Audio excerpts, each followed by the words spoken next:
তখনই কাঁথা মুড়ি দিয়ে শুয়ে পড়লাম, কিন্তু মনে হচ্ছিল 3 বা 4 জন মানুষ আমার রুমে হাঁটাহাঁটি করছে। আমি মুখ থেকে কাঁথা সরাতেই আমার খাটসহ আমাকে শূন্যে ভাসিয়ে নিল। আমি জোরে জোরে চিৎকার করছি, কিন্তু আমার আবারও গলা দিয়ে শব্দ বের হচ্ছিল না। আমি আবারও আইতুল কুরসি পড়ার পরে পরিস্থিতি একটু শান্ত হলো। বুকে ফু দিয়ে দেওয়ালে ঠেস দিয়ে বসে থাকলাম। কখন যে 2 চোখের পাতায় এক হয়েছে তা জানি না। মুখের উপর গরম নিঃশ্বাস পড়ার শব্দে ঘুম ভাঙল। চোখ মেলে তাকাতেই আমি যা দেখলাম, সেটা যে দেখব তা আমি জীবনেও ভাবতে পারিনি। সেই মহিলাটি আমার পাশে শুয়ে আছে।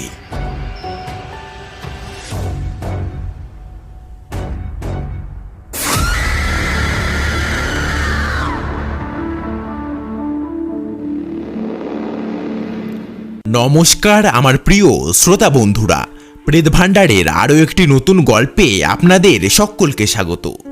গত সপ্তাহের এপিসোডে আপনারা শুনেছেন লেখক মাকসুদুর রহমান সাদিকের লেখা গ্রাম বাংলার ভূতের গল্প আতপোড়া লাশ এর দ্বিতীয় পর্বটি। আজকের এপিসোডে আপনারা শুনতে চলেছেন এই কাহিনীর অন্তিম পর্বটি। তাই প্রথম ও দ্বিতীয় পর্বটি যারা এখনো শোনেননি তারা চ্যানেলে গিয়ে শুনে আসুন। তো প্রতিবারের মতো আজকেও গল্প পাঠে ও বিভিন্ন পুরুষ চরিত্রে আছি আমি কিশোর, আর আমার সাথে মহিলা চরিত্রের ভূমিকায় থাকছে সুজাতা। তো চলুন আর বেশি কথা না বাড়িয়ে চলে যাওয়া যাক আজকের গ্রাম বাংলার ভূতের গল্পে। শুরু হচ্ছে আতপোড়া লাশ। সবাই চলে গেল, শুধু মহিম আমার পাশে। 2 মিনিট পর সে বলতে শুরু করলো, মাথা ঠিক আছে তো তোমার? একলা একটা মানুষ এসব করার মানে কি? তুমি এত চাপ সহ্য করতে পারবে না। আর তুমি যা করে দেখিয়েছো তাতে তোমাকে স্যালুট জানাতে মন চাচ্ছে, কিন্তু তোমাকে এটা আর করতে দেওয়া যাবে না। ছেলেটা কি মারা গিয়েছে? সে এত সময় ধরে আমাকে নিয়ে পেঁচাল পারছে, আর এই সময় আমি করতেছি এই প্রশ্ন। আমার প্রশ্ন করা দেখে কিছুটা বিরক্তি ভাব নিয়ে বলল, হ্যাঁ, এই ছেলেটাকেও পুড়িয়ে হত্যা করা হয়েছে। সকালেই পুলিশ এসে লাশ নিয়ে গেছে। আচ্ছা, পুলিশ এখানে পাহারা বসায় না কেন? জানেই তো প্রত্যেক অমাবস্যাতে একটা করে হত্যা হয় এখানে। সবারই জানের মায়া আছে সুমন, সবাই তো আর তোমার মতো না নিজের খেয়ে পরের হত্যার রহস্য খুঁজে বেড়াবে। তবুও পুলিশের উচিত এখানে পাহারাদার নিযুক্ত করা। করেছিল, সেই পুলিশ 2 দিনের বেশি থাকতে পারে নাই। সে মন্দিরের বারান্দাতে ঘুমিয়ে থাকতো, কিন্তু প্রথম দিন সকালে উঠে দেখে সে বটগাছের মগ ডালে। প্রথম দিন সে ভাবছে হয়তোবা সে ঘুমের ঘোরে উঠে আসছে, কিন্তু দ্বিতীয় দিন সবচেয়ে বাজে ঘটনা ঘটেছিল। সেই দিন 3 জন পুলিশ নিয়োগ দেওয়া হয়েছিল, কিন্তু মাঝরাতে সবাই দেখে একটা বাচ্চা মেয়ে তাদেরকে ধরে শূন্যে ভাসিয়ে নিয়ে যাচ্ছে, আর তাদের নিয়ে গিয়ে নদীর ধারে ফেলে রেখে আসে। তারপর থেকেই কেউ আর সাহস করে ওখানে যায় নাই।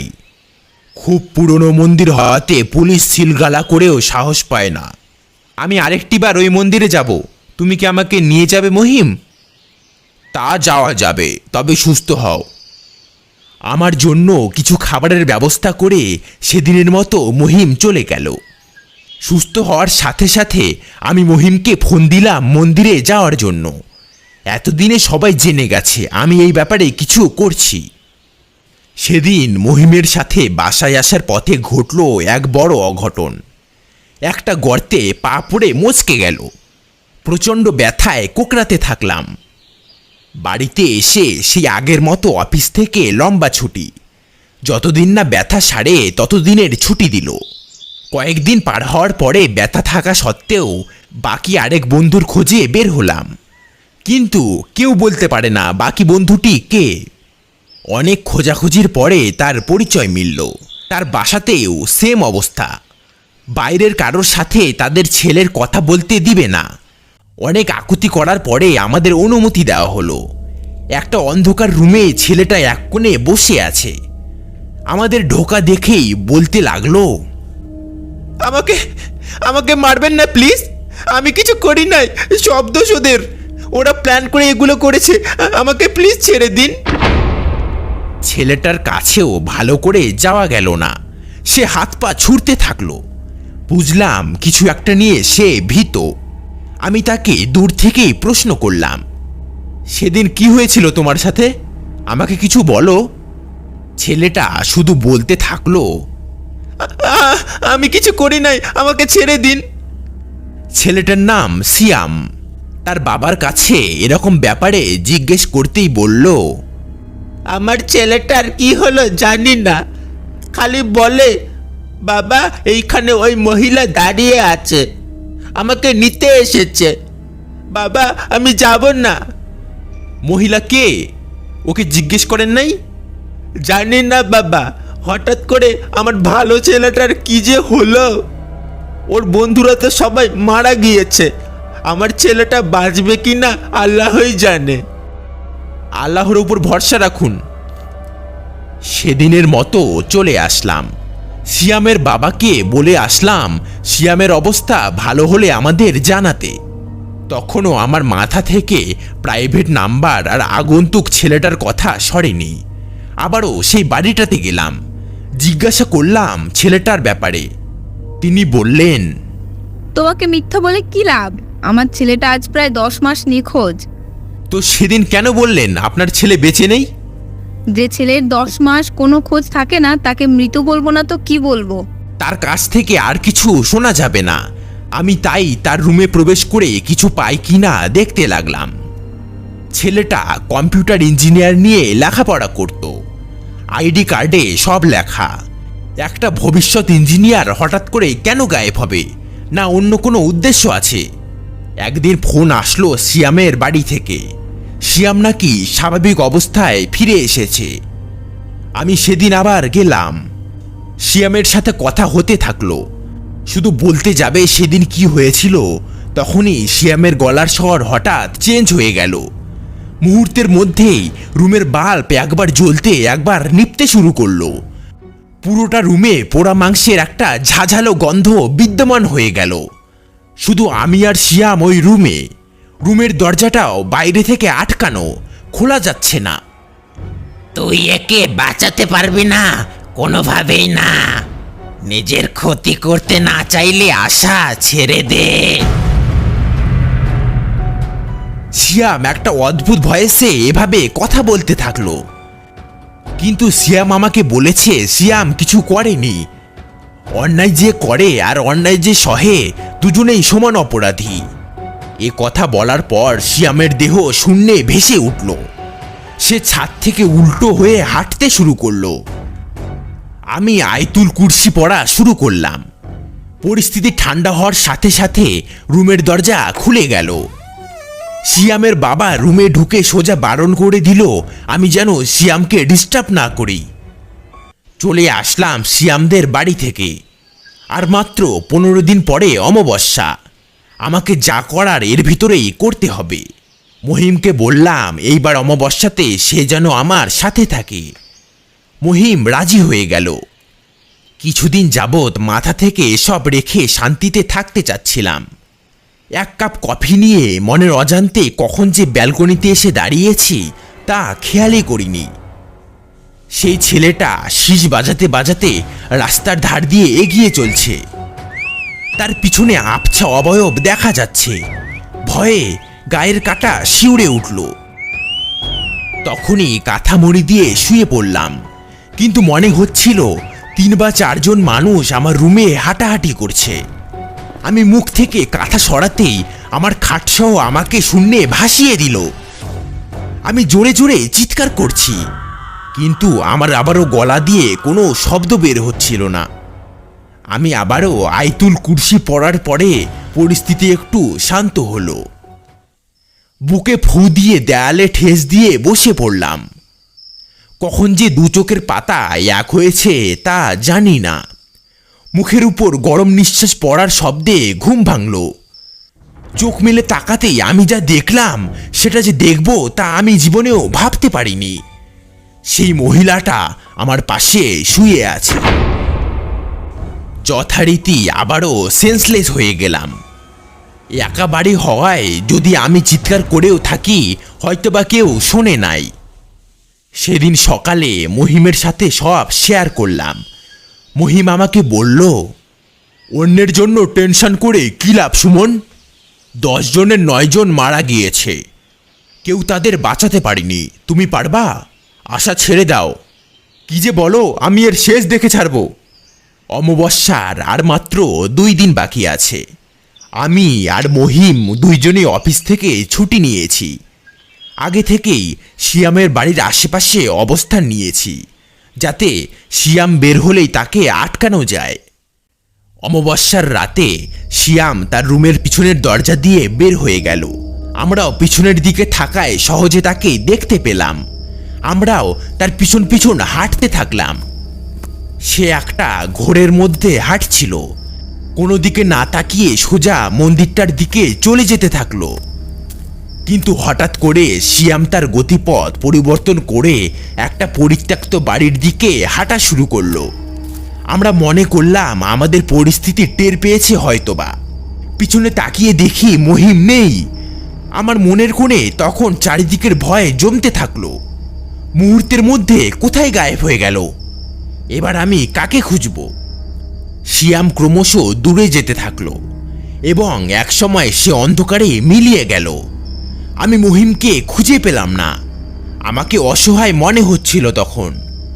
অনেক সময় ধরে খুঁজেও মহিমকে পেলাম না। হঠাৎ গরু ডাকা শুরু হয়ে গেল। আমি দৌড়ে মন্দিরটার দিকে গেলাম। পথে আমার সামনে সাপ থেকে শুরু করে অনেক কিছু আসতে থাকলো। আমি দোয়া পড়তে থাকলাম। এক সময় মন্দিরটার কাছে চলে গেলাম। গরুর ডাক তখনও স্পষ্ট। হ্যাঁ, বটগাছের গুহার মধ্যে আগুন জ্বলতে দেখা যাচ্ছে, আর জানালা মতো কাটা অংশের দিক থেকে গরু ডাকার শব্দ আসছে। তখনই দেখি পাশ থেকে মহিমের গলা শোনা যাচ্ছে। তাকে যেন ধরে মহিম চিল্লাচ্ছে। আমি সেদিকটাই এগিয়ে গেলাম। দেখি মহিম একজনকে জড়িয়ে ধরে আছে। আমি কাছে গিয়ে টর্চ ফেলতেই তাকে চিনে ফেললাম। এ তো সেই ছেলেটা যে আমাকে ব্যালকনিতে দাঁড়িয়ে থাকতে বলতো। সে এখানে কি করে? ভালো মতো পাকড়াও করে ধরতেই সে দুর্বল হয়ে গেল। এইদিকে গরু ডাকাটাও আস্তে আস্তে মিলিয়ে গেল। আমাদের সামনে সে মহিলা ও তার মেয়ে হাজির হলো। জয়ের হাসি দিতে থাকলো। বিদঘুটে হাসি দিয়ে বলল, আমি বলেছিলাম না কাউকে বাঁচাতে পারবি না? আমি আমার কথা রেখেছি। কথাটা বলেই দুজনেই হাওয়ায় মিলিয়ে গেল। আর চলে যাওয়ার স্থানে কিছু ছাই পড়ে থাকতে দেখা গেল। আমি দৌড়ে বটগাছটার ভিতরে ঢুকলাম। একটা পিতলের তৈরি গরুর আকৃতি দাঁড়িয়ে আছে। তার পেটের নিচ দিক থেকে ধোঁয়া বের হচ্ছে। এবার মহিম ছেলেটাকে ধরে থাপ্পড় দিয়ে বলল, বল কাহিনী কি? কিন্তু সে কোনো মতেই বলতে চায় না। আমি রিকোয়েস্ট করার পরে সে বলতে শুরু করলো। ছেলেগুলো 10 জনের একটা ফ্রেন্ড সার্কেলে ছিল। তারা ছিনতাইয়ের কাজে যুক্ত ছিল। সেদিন ছিল অমাবস্যার রাত। ওই 10 বন্ধু সেদিন রাতে মহিলাকে ধরে। মহিলা কিছু দিতে না চাইলে ছেলেগুলো মহিলাটির গলা চেপে ধরে। সাথে বাচ্চা মেয়েটিও ছিল। সে বাধা দিলে তাকেও গলা টিপে হত্যা করা হয়। তারপর তারা ভয়ে লাশ দুটিকে ফেলে চলে আসতে চায়। কিন্তু তাদের ভেতরের একজন বলে, আমার কাছে একটা বুদ্ধি আছে। এভাবে ফেলে রেখে গেলে হাতের ছাপ বড় একটা সমস্যা হতে পারে। তাই সে লাশটাকে পোড়ানোর সিদ্ধান্ত নেয়। কিন্তু সচরাচর মানুষ যেভাবে পোড়ায় সেইভাবে তারা পোড়ায় না। ছেলেটা এর জন্য বেছে নেয় ব্রোজেন বুল পদ্ধতি। সে কিছুদিন আগেই জিনিসটা সংগ্রহের জন্য কিনে রাখে। এভাবে কাজে লেগে যাবে ভাবতে পারে নাই। তারপর শিয়ামবাদে সবাই এতে সাই দিয়ে মহিলা ও তার বাচ্চাটিকে ওই পিতলের তৈরি সার আকৃতির জিনিসটার ভিতরে রেখে পুড়িয়ে হত্যা করে। মহিলা ও বাচ্চা দুজনের মধ্যে তখনও প্রাণের অস্তিত্ব ছিল। দুজনে পোড়ানোর ফলেই তারা মারা যায়। কিন্তু এই মহিলার সাথে আপনার সম্পর্ক কি? আর আপনি এখানে কেন? প্রতিটা হত্যাই আমি করেছি। এই মেয়েটি ছিল আমার স্টুডেন্ট। খুবই ভালোবাসতাম ওকে। মারা যাওয়ার পরে তাদের দুজনের অবয়ব আমার সামনে আসে, আমাকে বাধ্য করে হত্যাগুলো করাতে। আর আমার নাম্বার পেলেন কিভাবে? আর আমাকে মেসেজ দিতেন কেন? আপনি প্রথম যেদিন আসেন সেদিনই আপনাকে দেখি। পরের দিন আপনার বাড়ির নিচের ছোট একটা ছেলেকে দিয়ে ফ্লেক্সি লোড দিতে পাঠিয়েছিলাম, তার কাছ থেকেই নাম্বার নেই। কিন্তু আপনি তো নিখোঁজ। সবার কাছেই আমি নিখোঁজ, কিন্তু এখনো এই শহরের বুকে আমি ছদ্মবেশে অবাধে চলাফেরা করি। আজ থেকে আমি মুক্তি।